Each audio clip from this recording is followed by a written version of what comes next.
जब सत्यभामा को हुआ अपने रूप का घमंड, श्री कृष्ण भगवान द्वारका में रानी सत्यभामा के साथ सिंहासन पर विराजमान थे। निकट ही गरुड़ और सुदर्शन चक्र भी बैठे हुए थे। तीनों के चेहरे पर दिव्य तेज झलक रहा था।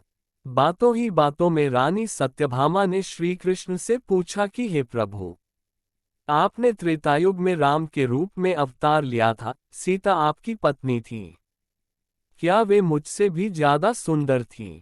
द्वारकाधीश समझ गए कि सत्यभामा को अपने रूप का अभिमान हो गया है। तभी गरुड़ ने कहा कि भगवान, क्या दुनिया में मुझसे भी ज्यादा तेज गति से कोई उड़ सकता है? इधर सुदर्शन चक्र से भी रहा नहीं गया और वे भी कह उठे कि भगवान, मैंने बड़े बड़े युद्धों में आपको विजयश्री दिलवाई है, क्या संसार में मुझसे भी शक्तिशाली कोई है? भगवान मन ही मन मुस्कुरा रहे थे। वे जान रहे थे कि उनके इन तीनों भक्तों को अहंकार हो गया है और इनका अहंकार नष्ट करने का समय आ गया है। ऐसा सोचकर उन्होंने गरुड़ से कहा कि हे गरुड़, तुम हनुमान के पास जाओ और कहना कि भगवान राम माता सीता के साथ उनकी प्रतीक्षा कर रहे हैं। गरुड़ भगवान की आज्ञा लेकर हनुमान को लाने चले गए। इधर श्री कृष्ण ने सत्यभामा से कहा कि देवी, आप सीता के रूप में तैयार हो जाएं, और स्वयं द्वारकाधीश ने राम का रूप धारण कर लिया।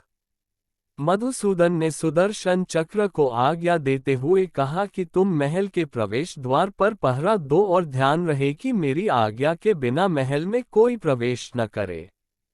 भगवान की आज्ञा पाकर चक्र महल के प्रवेश द्वार पर तैनात हो गए। गरुड़ ने हनुमान के पास पहुंचकर कहा कि हे वानर श्रेष्ठ, भगवान राम माता सीता के साथ द्वारका में आपसे मिलने के लिए प्रतीक्षा कर रहे हैं। आप मेरे साथ चलें, मैं आपको अपनी पीठ पर बैठाकर शीघ्र ही वहां ले जाऊंगा। हनुमान ने विनयपूर्वक गरुड़ से कहा, आप चलिए, मैं आता हूं। गरुड़ ने सोचा, पता नहीं ये बूढ़ा वानर कब पहुंचेगा। खैर, मैं भगवान के पास चलता हूं। ये सोचकर गरुड़ शीघ्रता से द्वारका की ओर उड़े। पर यह क्या, महल में पहुंचकर गरुड़ देखते हैं कि हनुमान तो उनसे पहले ही महल में प्रभु के सामने बैठे हैं। गरुड़ का सिर लज्जा से झुक गया। तभी श्री राम ने हनुमान से कहा कि पवन पुत्र, तुम बिना आज्ञा के महल में कैसे प्रवेश कर गए? क्या तुम्हें किसी ने प्रवेश द्वार पर रोका नहीं?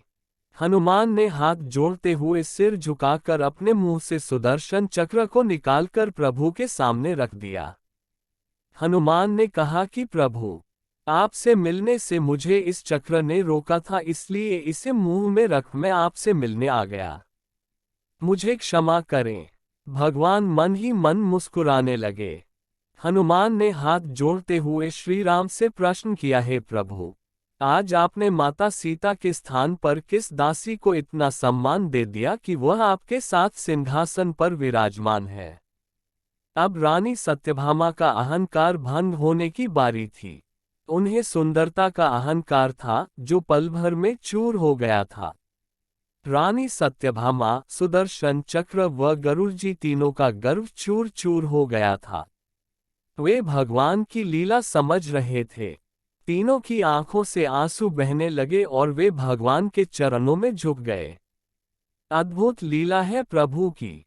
अपने भक्तों के अहंकार को अपने भक्त द्वारा ही दूर किया उन्होंने।